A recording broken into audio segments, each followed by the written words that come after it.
You're listening to Banter with the Boys, talking all things sports. From betting and brawls, Super Bowl to Stanley Cup Finals. Get laced up. It's time for Banter with the Boys.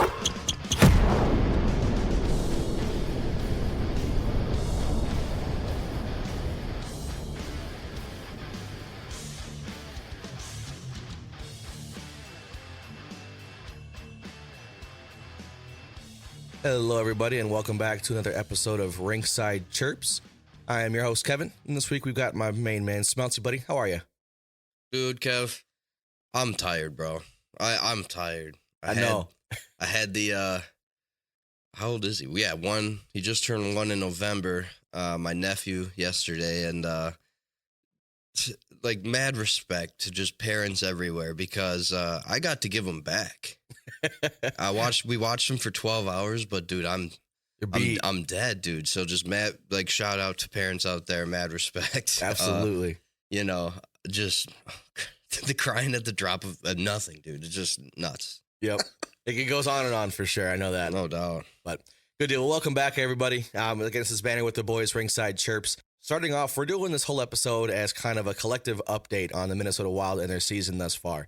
Obviously, some big news. I'm sure a lot of you guys have seen what's been going on, from head coach being fired, new guy coming in, some stuff going on with the front office and Bill Guerin, kind of moving on to a little bit more towards some of the injuries and kind of what's been going on at the moment as well. So let's get right on into it, man. Dean Evason, head coach Dean Evason, fired November 27th amidst a struggling Wild team.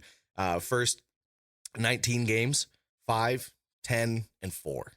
You can't start a season like that, Smeltzy. No doubt. I mean, especially a team that's looking to make their 5th playoffs in a row, and somebody that is a team that's expected to be a perennial playoff contender. Yeah, you can't start that way. No. And it's not like it looked like the Wild could just get out of it right away, because it just wasn't the case. They were almost playing with no energy, like, every night. It's almost bad. like they didn't want to be there, for sure. I think we had talked a little bit about it, and just off the mic here, we had talked a bit about just Dean lost the room, I think, is what happened. And it's weird to think that you've been the coach for a couple of years. I think he came in for the fired Bruce Boudreau in the shortened hockey season for the bubble season, if you remember that. And unfortunately, during that, we lost Bruce Boudreau, got our main man, Dean Evason, took over and did a pretty good job. He had a pretty good winning record throughout the season and throughout his time with the Wild. But it seems like after a couple of years, he just kind of lost his musto and his gusto there, unfortunately. Like I said, I think he lost the room. Something was off, right? I don't know what it was. I'm not sure how to fix that, but something was off. And I don't know if it's just coaching style or what. So obviously, for those that don't know, this was Dean's first NHL head coaching job. So yep. I think for your first head coaching job, it really didn't go all that bad. Now, obviously his playoff record isn't great. They never won a playoff series. What was his record under Dean Evason? His playoff record. Yep. We have that. I do, actually. 8-15 with no playoff series wins, which isn't bad, and it's actually better than the guy we're going to talk about in a second. Really? But 8-15, bro. That's not good. Yeah, and no playoff series wins. And that's just the Wild's kryptonite, as always. So I don't give a shit who's the head coach. Now, I think if the Wild didn't start off super, like, dead this year, I think he would still be employed for sure. So that's why I think that Dean will still be a head coach in this league somewhere. I don't know who will end up taking that chance or whatever. And really, it's not that big of a leap of faith. I think he still is a great coach, and I think we'll see him in the future somewhere. Yeah. Do you have his entire career record with the Wild? Actually. What was his stats there? How did he do?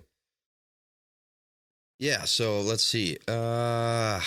Let's see. So in 251 regular season games, Dean's record was 147, 77, and 27. Oh, wow. I don't know what that win percentage is off the top of my brain. So 140 something and 77? Bad. So roughly 50% wins. Yeah. He had 3 full seasons. He was the 6th Wild coach in history. Right. Which I can't remember. I was trying to name him off this morning, actually. Mike Yo, I remember him. Yeah, so... You had Torchetti, who came in after him. Oh, dude, I forgot about Torchetti. I love Torchetti. He was I forgot hilarious. about him. Okay, so that's one that I forgot. You had, I think Bruce came in after that. Bruce. And then Dino, and now what's his nuts? And now John. John Hines. And then Jacques Lemaire was the first one. There you go. I was not around for the sixth, though. There was, because John Hines is the 7th. Is he the 7th? Oh, okay. Allegedly. So Jacques, Mike Yo, Bruce Boudreau. How'd you say his name? Torchetti. Yeah. Dude, I forgot. They How call long him was Torch. he? He was that's interim, right, Torch. Yeah, he was an interim head coach at the end of one of the seasons when someone got, I think when they canned Mike Yo. Yeah. Okay. Gosh, I can't remember who the last coach would have been then. Let's see. Oh, there was quite a few. Bob Mason, Rick Wilson, Todd Richards, Mike Yo, Jacques Lemaire. Todd Richards. Yeah. I think he was the other full-time head coach. That sounds really familiar. Yeah, this list kind of just goes on. There's more on they'll this probably list, include all the interims and stuff, but Yeah. like I think when they say like that how John Hines is the 7th coach in Wild history, I think that's more like I would imagine 7th full-time coach, not considered interim. That would make sense. So there's a handful of interims in there. So yeah, for sure. But I think if that's what Dean's numbers are, 147, 77, 27, that's definitely good enough to have somebody else take a shot on you. Absolutely. And I think isn't Dean Canadian? He is. I think he's Canadian, so like that's obviously seems to be a plus when you talk about hockey if you're Canadian or like some Northern European. You gotta have there's something special in the water. Yeah, right. So with Dean Evason getting the boot, kind of a big issue there. He had a 4-game losing streak, followed by 2 wins to lead up to him getting the boot. He then had a 7-game losing streak, and after that, obviously we all know what happened. He got the boot. So had the Wild, to your credit, had a better start in the beginning of the season, would he still be here? Potentially. But regardless, I don't think if you have 2 4+ game losing streaks in a season, you can't do that. It's hard to make the playoffs when you go on losing streaks, especially to start the year. Yeah. Now points are important. Oh yeah, 100%. Now what you have going for you is you got a little bit of time to turn it around. Yep. But not that much. No, not especially when you think about it like this. Is like, how many games are there? 82 of them things. And let's see, the Wild have already played. They've played 28. So they're about a quarter of the way through the season, roughly. A little less than a quarter. There's time. Over. There's plenty of hockey left in the season to go. I think at the end of the day, the need was necessary. To your point, the team just stopped showing up. It just didn't seem like they had any real kind of gusto behind them. And obviously, you got 82 of them things. You start off pretty rough like this, and your first 20 games, you lose at least 11 of them, 10 of them. Come on, you can't do that. So, unfortunately, it is so long farewell to Dean Evason.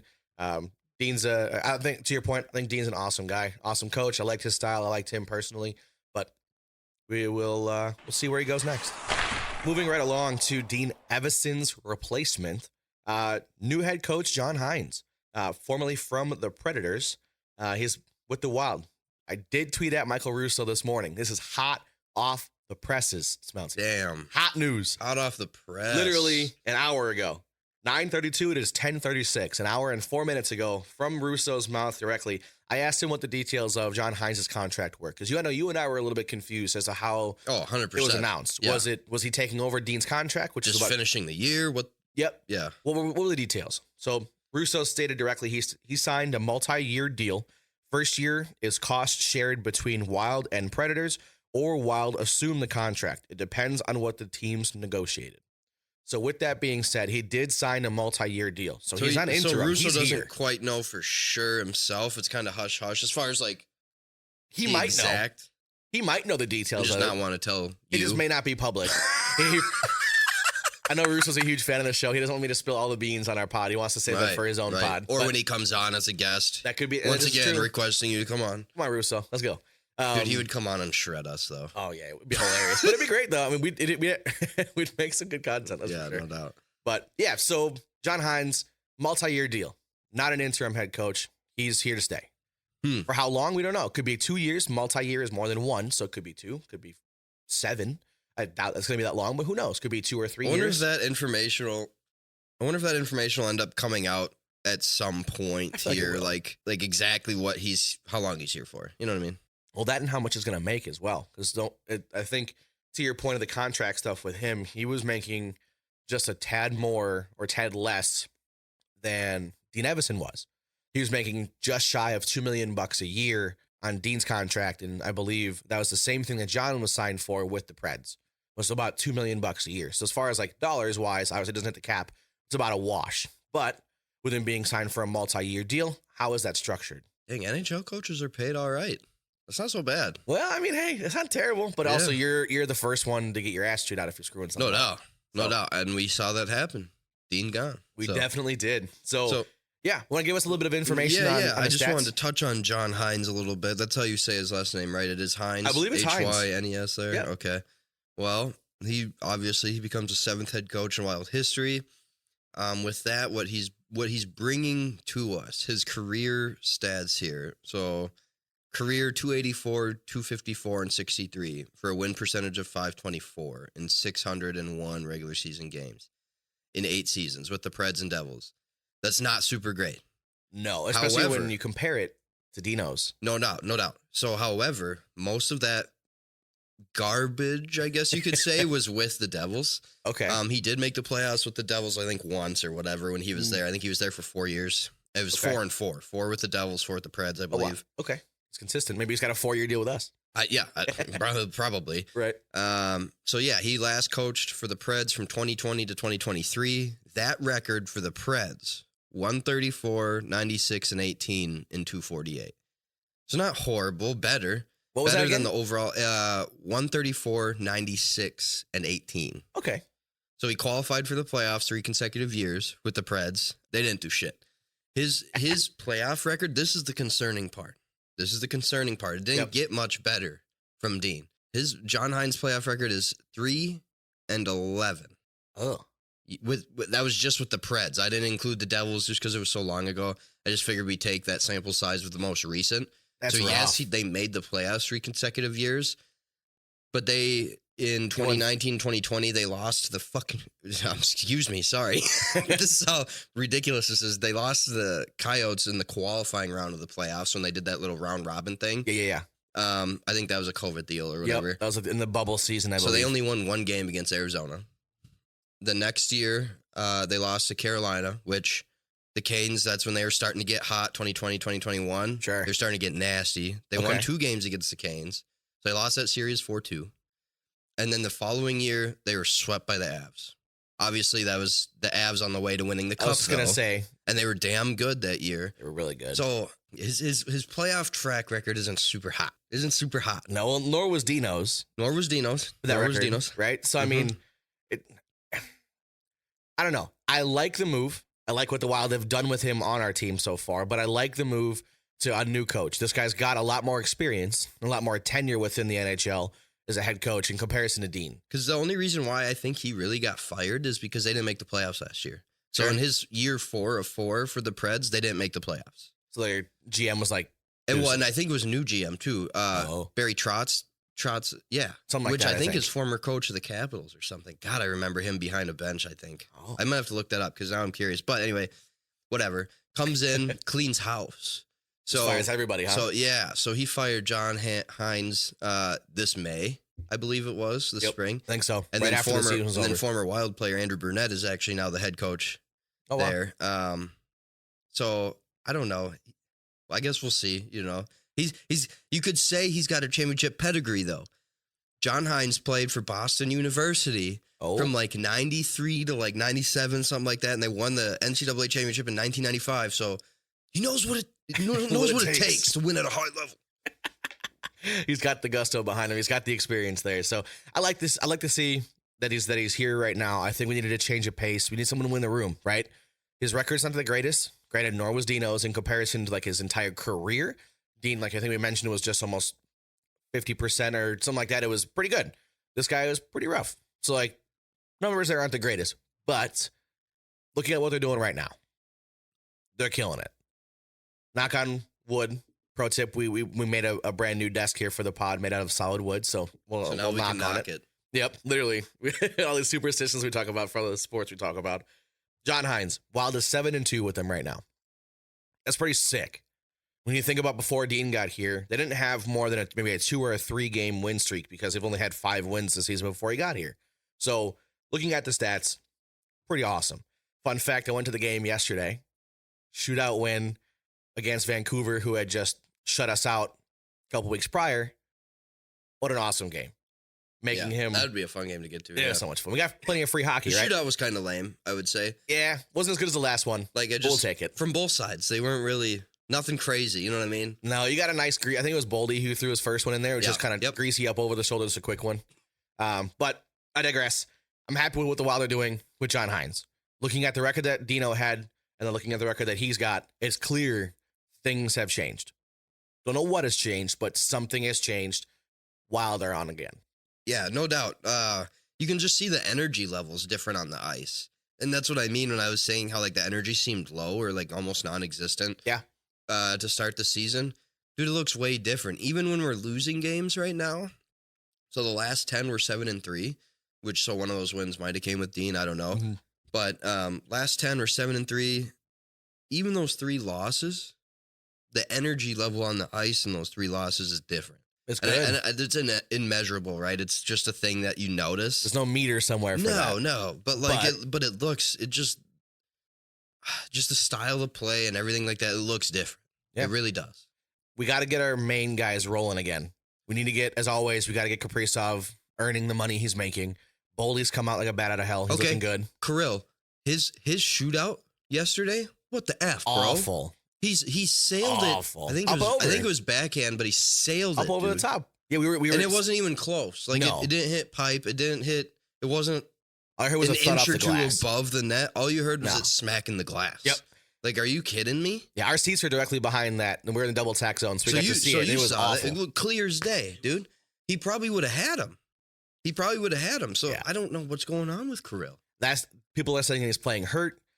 With the new head coach, you would assume that either he would have a stand on that, like, hey, you're playing hurt, take time, get your stuff together. Or if it's one of those, like, you got a boo-boo, but you're going to figure it out and work through it, that's fine as well. But there's so much hockey left in the season. Sit him for a bit. Let him get healthy because we're going to need him. If that's the case, if he is injured. That's my... it's so hard to see because I'm at the same point with a quarterback in the NFL. Yeah. I'm at that point with somebody, the quarterback for the Eagles, blah, blah, blah. Go listen to our other pod, people. Yep, NFL if you want to listen to NFL. But... he just seems off right now because he seems like he's playing injured to me and has been since early in the season. Yep. And I do think we're seeing some of that with Kirill, but nobody's going to say shit. And that's the one thing, especially about the NHL when there's injuries, it's so hard because nobody wants to say nothing. No. Because especially in the playoffs for sure. But because everyone's playing broken. Because now you're gunning for that player. Yes. Now, unfortunately, that's just how the NHL rolls. It's a little dirty. Crazy. It's a little dirty. So if you know Kirill's playing injured on the other side, you're gonna beat him up. You're sending your enforcer to go look for him. That's it, all game. Just go find Kirill and make sure he's on the ice. You got it. And that's tough. That's tough. But we need some scoring out of the guy who's getting just an ungodly amount of money. Right Kirill, Bolt, that whole first line. We need more. Boldy's been on a tear, but who else has been on a tear is our penalty kill. New head coach, new assistant coach, right? Because they fired Bob Woods as well when Dino got the boot. So with that, penalty kill, 27 for 31 under John Hines and the new assistant coach, Pat Dwyer, who ran the penalty kill down in Iowa before replacing Bob Woods. So that's pretty sweet. The Iowa team obviously has done pretty well. You got Jesper Wallstedt down there. The whole team down there is always producing pretty good results. Seeing him come up here and have the success that he's having, I don't know if it's Pat Dwyer who's the guy that's the real change and difference maker, or if it's the kind of John Hines combo platter with the two of them, or if it's just John being John and saying, let's block some shots here, boys. I want to say it's a combination of everything. I love the thing it's a combo platter. I don't think anything in the NHL is a one-man thing. Yeah, I think there's been so much change that now, I don't know. I think it's just a combination of everything.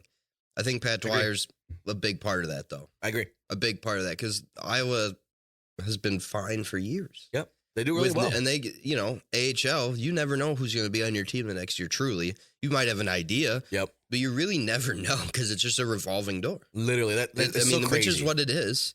So if you're still successful with that revolving door, that's impressive. That's a pretty good track record. Yep. Then think what you can do in a more stable, not permanent, but semi-permanent type of a role where your players are going to relatively be the same night in, night out. Maybe you got a couple of guys that switch out. So looking great. Love to see the PK. I think they only let in one, maybe a couple over the last couple of games. Yeah, 27 and 31. I'm not quite sure how many games. I think it was like 7 or 9 or 10 games we said that's over. So I'm impressed. I like it. We'll see if they can continue the hot streak. And real quick, I'll just throw this in there. I was going to save this for later, but what do you got? So our goal differential, Ooh. November 27th, when Dean was fired. Yep. Our goal differential was -20. Today, as of this morning, our goal differential is -5.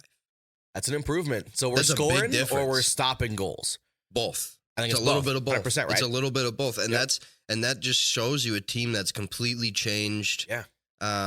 Not the culture, but I mean, maybe, you know what I mean?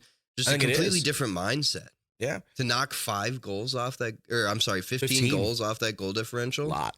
in 9 or 10 games. a few weeks. Yeah, that's impressive. I think the PK is a big part of that. I think the PK was a sieve 100%. beforehand. Oh, so- it was bad. horrible. Yeah. We should have got those numbers, but it's not worth it because it was so bad. Yeah. We don't want to talk about that anymore. We'll leave that one to die. But yeah, no, it's been great to see what the Wild are doing right now. I love to see it. We'll talk a little bit about the goaltending as well here in the next couple of sections, but love to see it. The boys are hot. Welcome back, Minnesota Wild. Welcome, John Hines. Let's go. Moving on to some information that we do know and some information that we don't know. Front office shakeups here with the Minnesota Wild. Let's talk about it quick. So looking at it right now, the assistant GM of the Minnesota Wild, Chris O'Hearn, and the Minnesota Wild, in quotations, have mutually agreed to part ways.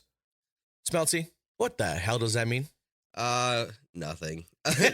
So, not to quote Michael Scott from The Office, but when someone says something's mutual, it never is. You know what I mean? So It's just really ironic that 2 separate investigations were wrapping up internally At the exact same time? and now all of a sudden O'Hearn has agreed to leave, allegedly. Yep. When he just recently signed a new deal. He did.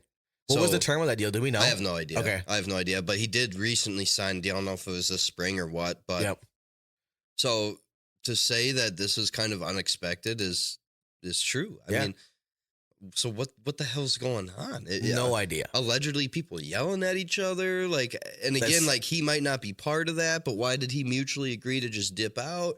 Well, Did him and probably- BG clash? Because he's been BG's guy since That's his 2019. It's his right-hand man. You need something. That's what he goes to. And I think, if I'm not mistaken, that O'Hearn is like the cap guy. He's in there crunching numbers. He was their biggest, what did they say? He was the chief contract negotiator and expert on all transactional and collective bargaining agreement issues. Sounds like you need a guy like that. Especially in the season that we're having where you're just in cap hell for the next 2 years. Come on. BG almost has nobody left in the front office. He's got vice president of hockey strategy, Matt Sells, and then assistant to the GM, Mike Murray, who also is Iowa's GM. So, I mean... He's already pulling double duty. What is going on with the Wild's front office right now? I mean, O'Hearn's gone, and now, we might as well bring in the BG stuff, too. Yeah, let's talk about it. So, Bill Guerin, another investigation into some verbal abuse against the one and only Whitey, man. Andrew Haight, who is like the guy for the Wild. He handles team logistics. He handles team travel, a bunch of different stuff with the alumni and all sorts of stuff. Russo's written countless articles about how this dude has saved the day single-handedly on just some chaotic events, from a truck being on fire with all of the Wild's gear in it. Oh, that's right. To all sorts of different things. I bet Russo's buddies with that guy. Oh, 100%. He has some really cool articles and some interviews that he's done with him. I'll go back and look at them. They're so good. They're so good. Yeah. And being in sidebar, being in the logistic and the kind of project management world that I'm in, seeing the behind the scenes stuff, especially of a team that I'm so passionate about. Sure. Awesome. Yeah. So reading and hearing the interviews and the articles and stuff, so cool. So there's not much that we know on this. All we know is that there was something that happened with Bill Guerin and Andrew Haight towards the end of November, that Andrew Haight has then kind of effectively stepped away for a week or so from the Wild. Wasn't at some team practices, wasn't responding to, And he's been here over 10 years. He's been around for 10 years, and he's the guy. He wasn't responding to text messages from Russo. He wasn't getting back to anybody. Same thing with Bill Guerin. Once the news broke about O'Hearn, Russo was mentioning in some of his articles that they haven't heard back from Guerin. And usually he's Johnny on the spot to get back to you. Nobody was saying shit. And that could have been part of the investigation, right? Hey, everybody needs to stay tight-lipped until this thing is over. Okay, well, now it's over, and everybody's still tight-lipped. Yep. So what the hell happened, dude? I just think obviously they didn't find something concrete enough or enough of whatever the hell it was to fire BG. And Commissioner Gary Bettman was briefed He was and happy with everything, it, right? and he was, quote, satisfied with the results. So obviously there's something, it's just a workplace incident, I guess, is what I would consider. It's like if I yelled at one of my employees, I guess, which I just don't do. Right. But like that's what it just sounds like to me, and it just got blown up. But like, why is everybody so tight-lipped about the investigation? That's the part that makes me like, okay, well, it's more than that then. It's gotta be. And that's the assistant GM mutually left. So that's the weirdness. It's like the timeline for all that. Wild. No pun intended. I say it all the time, but I love saying it. But it's just wild, man. It just adds to a weird season. It definitely does. I'm going to be very interested, one, to see how our predictions stack up for the record for the season this year, but also just like how we do, but also like what's next. You have a terrible start to the season. You fire your head coach. Now you've got countless injuries to star players. You've additionally, on top of that, you've got investigations to your front office leading to one of the right-hand men from your GM getting the can. Not that this is the biggest deal, but you got fans upset. People are pissed. People are pissed, man. So I'm going to be very interested to see how the rest of the season plays out. God forbid we don't have any more news or drama or anything crazy like this, because this has been a lot. We all need therapy for what's been happening so far as Wild fans. But I'm going to be very interested to, one, see if any more news or information comes out about this investigation. To your point, everyone's been tight-lipped, not saying a word about it, but with a guy like Andrew Haight, who, again, has been the right-hand man for pretty much everybody on the Wild. From, again, if you're a new player that just moves to or gets moved to the Wild, you're contacting this guy to help you set up a rental car or a car, travel expenses for your family and your gear. You got him helping you with a lodging from a hotel to a rental apartment if you're sticking around for a bit. Like, he's the guy. Like, it's crazy to me that this happened, but also even in more craziness to me, they named him in the article. When you have any investigation, you usually never out, if you will, the reporter. It doesn't happen like that. One, for protection for that person, but in all of the articles. So that's what this stems down to, is BG and Haight had an issue? Yes. That's altercation, we'll call it. Something, yeah. Verbal abuse. Verbal altercation. Yes. That's what it was, which is kind of crazy to think about. And like a lot of these articles just keep sending us around in circles. Russo's was probably the best one I've read to this point on He's this. the closest to the team. On this situation. Well, and that's just it. So if Russo's not letting us know what happened, then guess what? We're not going to know right now. Right. I'm because if it's to allowed to be public and allowed to be out there, Russo would have already written something up about it. It'd have been there, at this point. So it just, gosh, it's just something to. It's spooky. Something to like chew on. Yeah. Well, I guess for the next few weeks and see if anything else comes out about it. And I don't think there will be. I think this is somehow going to just go away. It's going to fade away. Get swept under the carpet. Mm-hmm. Well, not to like go super in depth here, but a couple of little like conspiracy theories. I'm not quite sure how people get paid in the media, but you usually get paid off of engagement with your posts. A lot of the posts that were written only state the word abuse. They didn't specify the type of abuse. So a lot of people went straight to the worst abuse that you can find and think about in like a professional setting like that. Yeah, did BG punch somebody in the face? That or something a little bit more heinous, right? You just never know. Yeah. Right? They just said abuse. True. So a lot of people were very upset. You mentioned fans were pissed. A lot of people were upset about that. Well, fans are pissed for more than that reason. Yes. And then the next day, boom, there's the actual article about the verbal abuse. They specified and gave the information out. So it'll be very interesting to see if more information comes out about that. But you think about the other investigations and lawsuits and stuff like that that have happened in the NHL, all the crap with Chicago, they still got a number one draft pick and got Bedard, and they just have another one where the coaches are in trouble and all the GMs and their front office is all in trouble with that. It's all been wiped under the rug already. No one cares anymore. It's over with. But that's still huge allegations into that organization, and they're just left and just the Wild obviously under the rug. Yeah, and the Wild obviously state what that they take.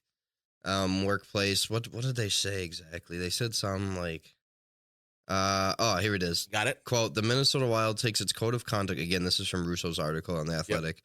Yep. Quote, the Minnesota Wild takes its code of conduct seriously. We recently concluded 2 separate investigations into alleged violations of that code of conduct and have taken appropriate steps to address the matters raised to our attention. The club will not comment further. Whoa. Something happened. The club will not comment further. Like, usually it just ends. But like to make sure that people know that the quote unquote the Wild, whoever the hell is speaking to this, because I don't know who said that. That's some lawyer jargon, 100%. Right. That's just something that a lawyer read up. And again, that's the tight lip shit. Yep. So We'll see. I don't know. Again, something to chew on. Absolutely. We will see what happens. On to our next topic here. Let's talk some goaltenders, man. Yeah, no doubt. Luke Gustafsson on a tear. I mean, right now. And the thing is there's going to be some fair weather fans and generic fans that are going to be like, oh my God, he's playing so good, blah, blah, blah. No, this is what we expected to see from him at the beginning of the season, in my opinion. Yep. This is exactly this is exactly why we thought he should be the number one tendy with future Hall of Famer backing him up. Mm-hmm. That's a great combo. Absolutely. Now, I think we can absolutely make the argument that he was sucking early in the season because the team as a whole was sucking. It was rough. So, you know, it is what it is. But now, like, what he's given you, like, look at his last 2 games specifically against Calgary and then against Vancouver. I mean, he's let up 3 goals in those 2 games with over, what is that, 70, I'm bad at math, 73 shots between the 2 games, and he's let up 3 goals. That's impressive. I'm taking that. That's great. I'm taking that. Yeah. Well, then with the last 3 games, he had a shutout. And then the game right before that, he had a 24-save shutout against the Kraken, and then, who are not that bad right now. No, they're not terrible. They're not great. They're not great, but they're not bad. Yep. So you got to think, last 3 games, he's got shutout against Seattle, and then 2 shootout wins against, we said it was Calgary, and then the game I went to yesterday was against Vancouver. Yeah. So that's pretty impressive. Now let's think about it here from in the beginning of the season. He played 11 games into the season. He only had 2 wins in 11 games to start off the season. That's rough. And the wins part for goalies, I compare to wins for a starting pitcher in the MLB. Yep. You know, that wins column. It's because it's the wins is more of a team stat. It's a player stat, obviously, for goalies. Mm-hmm. But again, like I said, comparing to starting pitcher, like a starting pitcher could give you 6 shutout innings, and now your bullpen comes in and gives up 5 runs, and you lose the game. Yep. And that pitcher either probably gets the no decision then, actually. But it's the same thing with Gus, you know, like 11 games, only 2 wins. Well, we know the team was playing like garbage. That's true. Stats make more sense. How many goals against? How many saves? Yeah. What does that look like a little bit more in depth? I mean, the wins as a goaltender, that's still a stat. We'll take that. You know? Yep. You got to think a lot of times when you're making a decision based off a goaltender, who's the hot hand right at the moment? Normally you take the guy with the most wins if he's on a win streak. Right now, Gus is on a 3-game win streak, I believe. So, like, he's got it. And he had 2 wins in 11 games, and right now he's got 8 wins in 18 games, including 2 shutouts. That's impressive. And, you know, coincidentally, the first 11 games with the old head coach, Dean Evason. Right. Fleury was thrown in there a couple of different times. Right. Things change up. John Hines comes in, gets that first game against, I believe it was St. Louis, who the Wild played right with John Hines' first game with the Wild, putting Gustafsson in there. Since then, he's got 1 loss in his last 7 games, from my understanding. And the last 3 you're right. have been stellar performances. Stellar. Yep. So for me, I think it's pretty funny. Russo interviewed him yesterday, and the latest article talked about the JT Miller, some gamesmanship. I love this quote. It's so funny to me. Gustafsson said, because he had a breakaway on JT Miller had a breakaway on Gustafsson yesterday in the game. At one point earlier in the game before the shootout, he teased the 5-hole a little bit, shut it closed real fast. JT Miller took the bait, steered the shot to the side. Lone man breakaway, pretty impressive. Good job on Gus. Shootout comes up, does the same exact thing. He's like, I don't think he's going to take the bait on that. He didn't take the bait on it, but Gus still made the save. Planned on that. Yeah. Yep. No. So here's the quote. Here's the quote from Gustafsson. It said, "It's a cat and mouse game, and I took the cheese today." I love that quote. That's hilarious. One, Gustafsson's a Swedish guy. Sometimes if you have a different language as your first language, humor isn't always the funniest. Like the best thing that you're good at, that was comedy to me. One, Ben and Jerry is so funny, but that's great. I think it's hilarious. So good for him. He's got his gusto back. No pun intended. He's got his gusto back. He's got that confidence. He's playing like a stud right now. Again, what do we talk about? 3 wins in a row, and then 7. 6 in the last 7? Yeah, 6 in the last 7. Like, come on. Yeah. You need that. That's why you got to do that. And especially he played like that at the end of last season. That's why we were, like you said, we were trying to get that to get him. We were super confident actually coming into the season with our goaltend. And that's what we expected him to kind of continue on. Didn't happen. New head coach comes in, new assistant coach comes in. Boom. Gus is back. Because it's a new culture in there. It's got to be. It's got to be with everybody. Now, obviously, the team in front of him is playing way better. That's not only going to instill confidence in yourself, but also, you're able to maybe actually see the puck. Yeah. Maybe guys are finally clearing those screens away from in front of the net so you can see the puck. Like, Yeah. obviously you saw him taking care of one-on-one situations, which a goalie should lose that 10 out of 10 times. An NHL's caliber player, I don't care how good the goalie is, the goalie should lose that 10 out of 10 times. Absolutely. Like, I didn't play at a high level. Yeah. I'm no NHL goalie. I just played in leagues down at Mariucci, guy? you know, where the Gophers play and shit.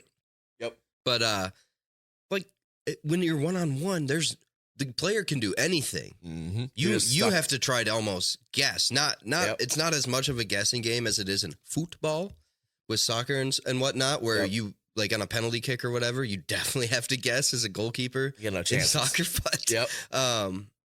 but it's the same deal. One-on-one, you're just like, that guy can, and hockey players nowadays, they can put that puck wherever they want. It's true. They can do anything with that thing. So the fact that he's coming up, not only in general these past few games, but the one-on-one situations. It's impressive. I'll take that. We needed it from Gus. Let's move on to another guy here. Let's talk about Fleury a little bit. What do we need from him? How about some freaking wins, dude? Well, and that's just it, right? So Fleury's played 2 games since Mr. Hines has taken over. Yeah, what's his record in those? His first, 1-on-1. His first game was a dub, 29 saves, only let up 1 goal. Awesome.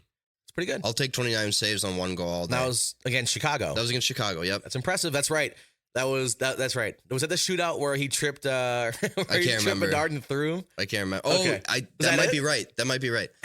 And then the next game he played, which was 5 days later against Edmonton. Yep.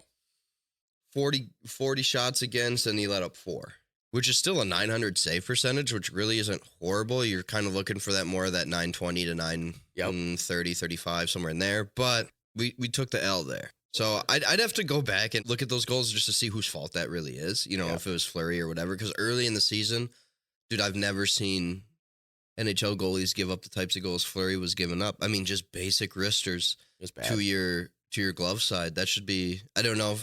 For me, it was my dominant side. If you want to beat me, you're going high blocker every time. And you probably got me. That's pretty common, I believe, as well, right? Yeah. So, I'd get lucky and save some with the knob on my stick. Actually, more often than not. It was pretty lucky, but nice. But no, some of his shots going straight to his glove, they would just float in. It was weird. They're slow as shit, float into the net, and he just, he didn't even see him. So he's in the role he should be in. I agree. He's a Hall of Fame goaltender. There's no question there. He's a perfect backup situation for a playoff team, to be honest with you, just because of his playoff experience. He knows what it takes to win at the highest level in the NHL. Now, are we a contender? That's another conversation we'll have here in a little bit. But I think we're seeing what we need to from him. Now, his season stats are still abysmal. 3.29 goals against with a .886 save percentage. That's not good. He hasn't really had a big sample size. But as a backup goalie, that's probably on par for a backup goaltender, unless you have a really good 1-2. I was going to say a backup goaltender, but of his caliber, though, like you said, it's a Hall of Fame goaltender. Right, you still assume you'd expect more. But he's also, he's 39 years old, bro. Okay. I know I'm not 39, but there's no way he can still move like he did when he was winning cups for the Pens. You know what I mean? Yep, absolutely. So, do I need to see more from him? Not really. I think we know exactly what we're going to get from Fleury at this point. Mm-hmm. A goaltender that's playing out of his position every chance he gets, but then gets back in position and makes a crazy save, and everybody's like, whoa. No, he plays out of position all the time. We talked about that. Me. I know. We talked about that in one of our first episodes this year. But again, and I said this earlier too, I'm still going to get a Fleury Wild jersey. I still think it's crazy he's even on the team. I would have never have guessed he would be here. But I don't think any Wild fan ever thought that we'd ever have a goaltender of his caliber on our team. Hell no. We're going to get one in the next few years. We already have him. Let's go, Jesper. He's growing in Iowa. Yep. Dude's killing it too. Yeah. He's killing it too. Let him cook. Let him cook. But seeing the play of both tendies, I feel more confident now going on with the rest of the season without making any moves in the net. Leave it. Yeah. We're still handcuffed for those 2 years. Don't change a lot of shit up. And that's just, again, a whole nother conversation of Wild fans being frustrated, but just let them buck. We're fine. Obviously, Gus is showing you there should be no question. He should be your number one starter. If we make the playoffs game 1, it's going to be Gus. It better be. It better be. Now to one of our next segments here, we're going to talk a little bit about some of the injury bug that seems to continue to plague the Minnesota Wild. Jonas Brodin, what a bummer, man. That got taken out by Evander Kane on a pretty questionable hit that went uncalled.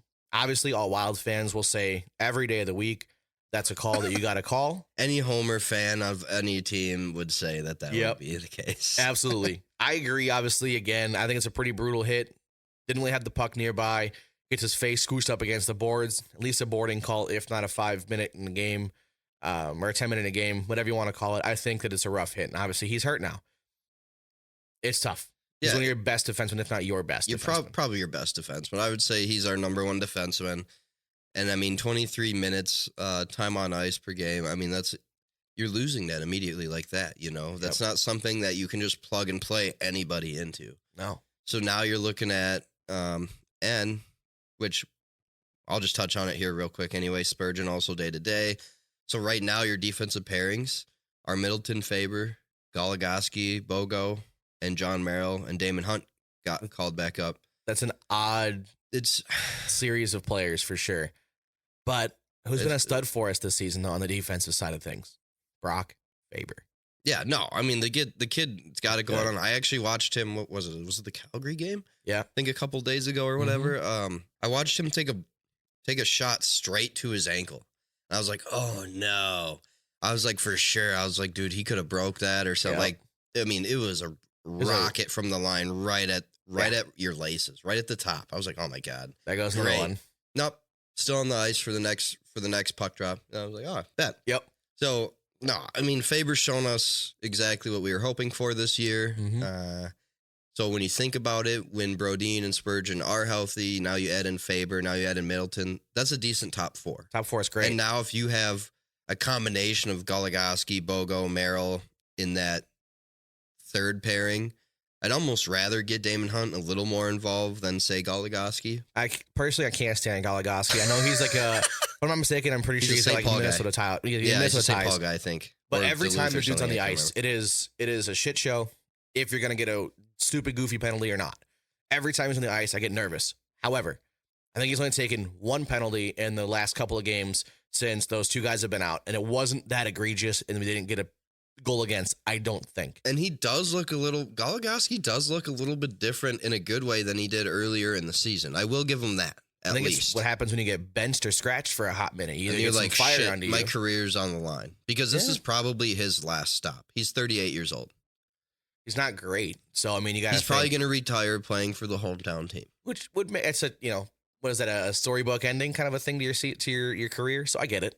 I'm sure, but like, he's also the first guy to get healthy scratched right now. Yep. And I think he knows that. So I think now he's finally starting to make the most of the opportunities he is getting. Yep. And I obviously would love to see him succeed.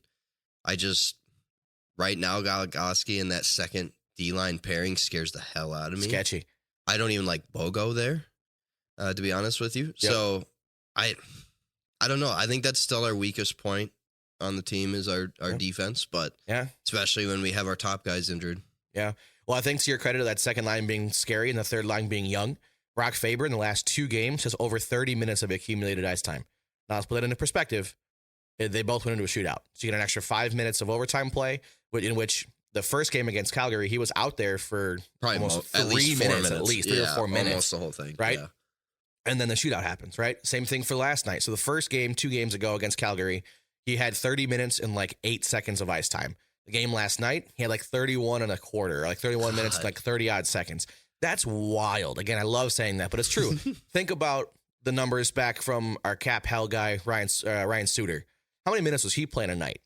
That's Suter type minutes, but more. Yeah, that is Suter minutes. Right? Yeah. And same thing, like, I got to bring him up. Matt Dumba, towards the end of his time with the Wild, he was playing really good hockey. Up. Hell yeah. He's playing really good hockey, and he was getting a lot of ice time because he was playing really well. And I think to the credit of Brock Faber, he's getting a ton of ice time. But also I think John Hines is bought into the Faber story. He's killing it. Young buck, looks fantastic as a young guy. Guess who leads our team in time on ice? It's got to be Faber. He's tied with Brodin at 23.59 per game. And that's your top D line? Yeah. I personally would Third put is them, Spurge. Yeah. At 23.14, almost the same deal. Yep. So I personally think you got to throw Spurgeon you got to put Faber and Brodin as your number one defensive pairing every game. That's my. And then Spurgeon Middleton. Spurgeon Middleton second pairing. Yeah. That's my opinion, especially with how they've been playing. Who would you put on the third then? A so combination of whoever the fuck, whoever's here at the moment. I don't know. I don't like Goligoski, but if he continues to play how he's been playing, give him a shot because he's ridden the bench. He's been a healthy scratch, hanging out in the press box for a hot minute, most of the last season as well.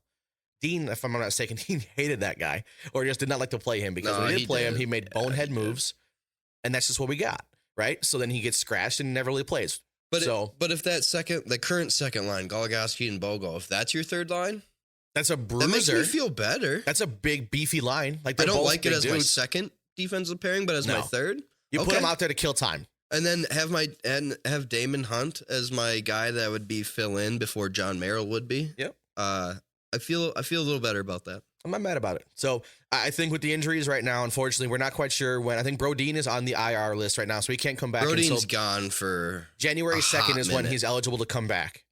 That's quicker than I thought, so that's good. Yep. I think they backdated his IR.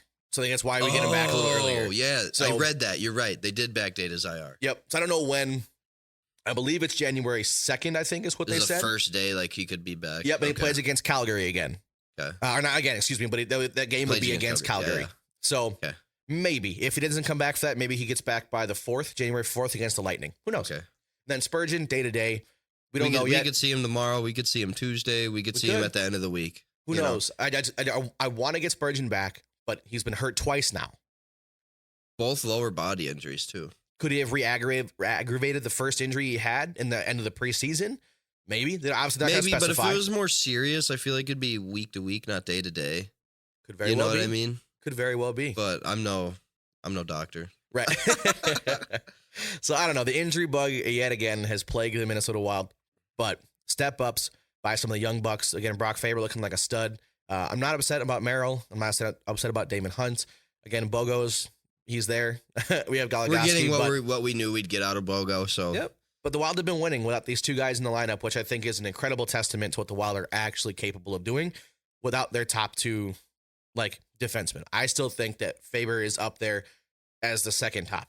That's crazy. As far as line combinations, I like what you're saying. Brodin with Faber and then Middleton with Spurgeon. That I like. Yep. I still think Spurgeon is our second best defender on the team.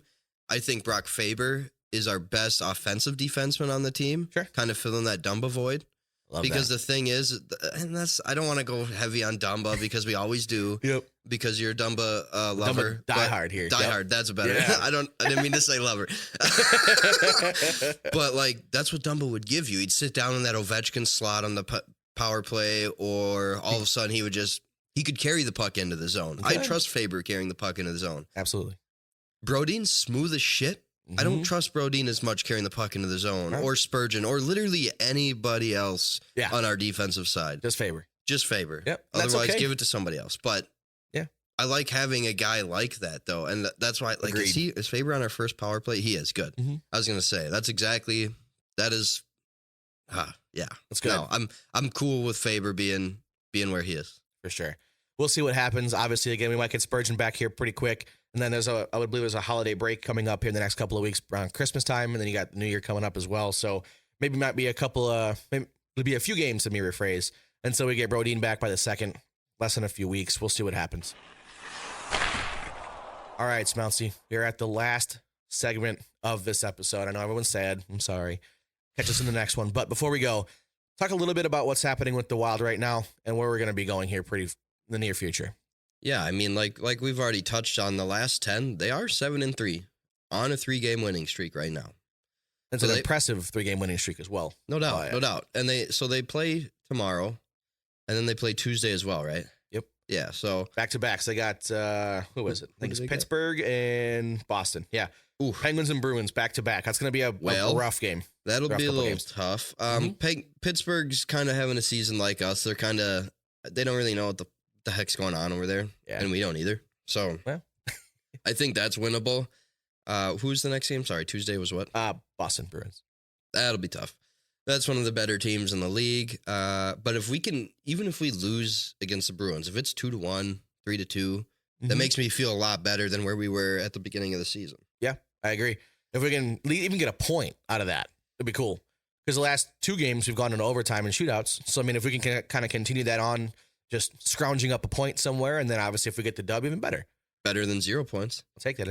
And talking points, like, obviously the Wild are in the Central and the Western Conference. The Winnipeg Jets, Dallas Stars, Avalanche, they all are sitting at 38 points, tied. Oh, wow. 1, 2, 3. I didn't know that until just now. I just looked at it. I was like, holy shit. That's kind of cool. So as far as where the Wild are in the Central, they're a solid 10 points back. The Wild are sitting at 28 points right now. Do I think they have a chance to win the Central Division? Absolutely not. Do I think they have a chance to get into the wild card? I'm going to go ahead and say yes. With the new culture change a little bit, the new coach, the Wild right now are sitting 4 points out of that second wild card. That's more than doable. We have 3/4 of the season left. There's a lot of hockey left. You said there's 82 of them things, 30, right? 60. So actually, we're about a third done. Mm-hmm. A third done. Wild have played 28 games. There's 82. Yeah. About a third. So it's about 2/3 of the season left. That's absolutely doable. And again, the big difference for me is that goal differential going from -20 to -5. Yep.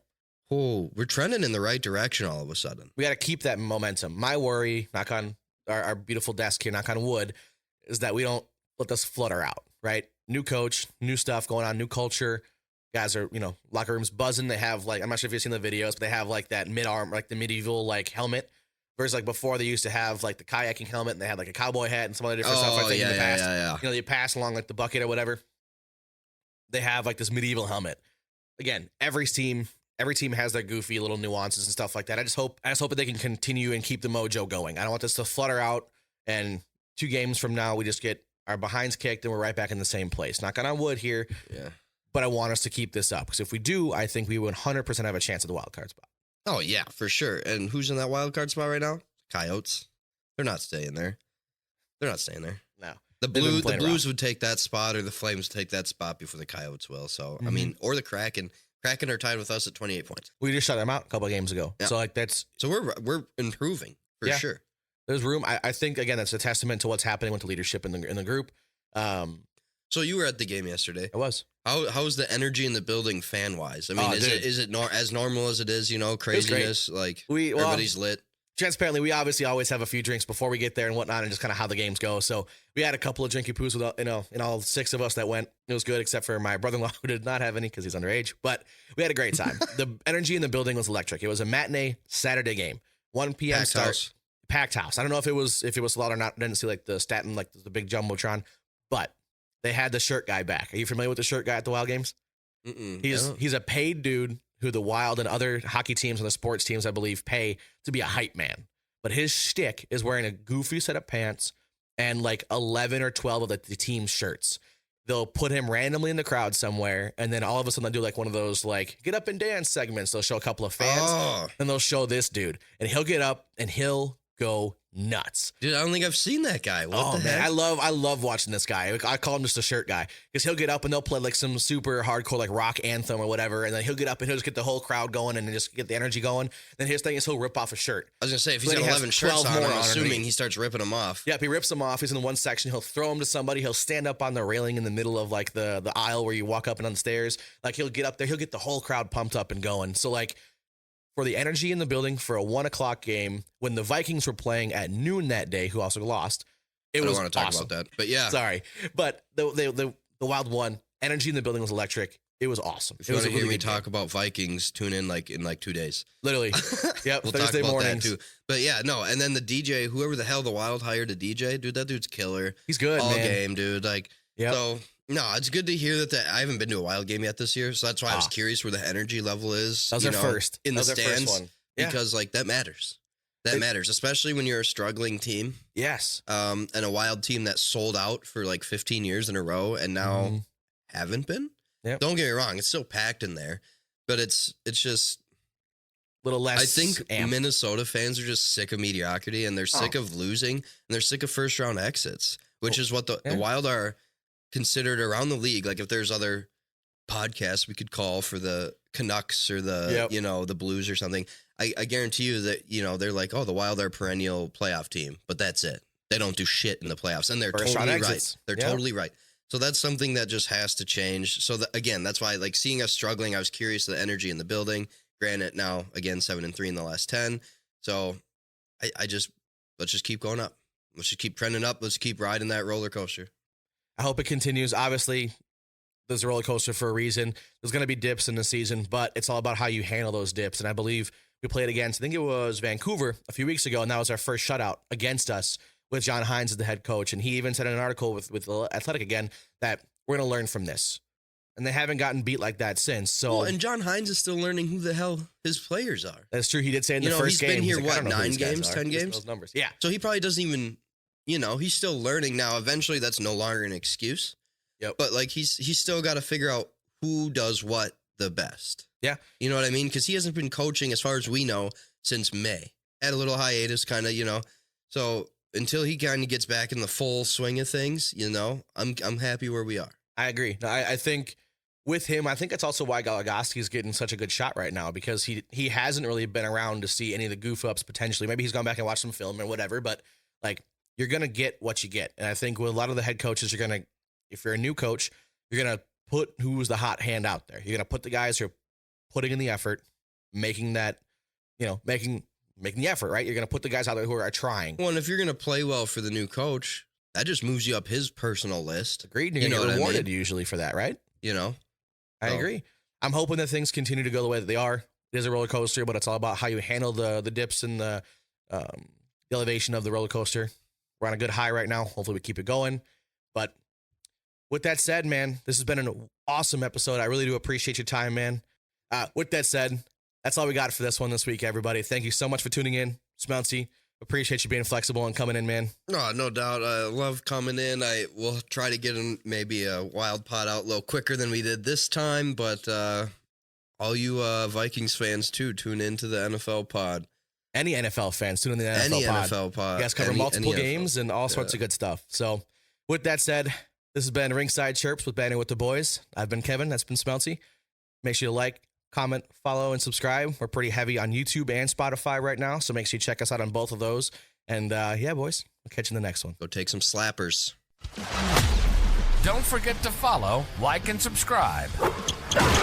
Tune in next time for more Banter with the Boys.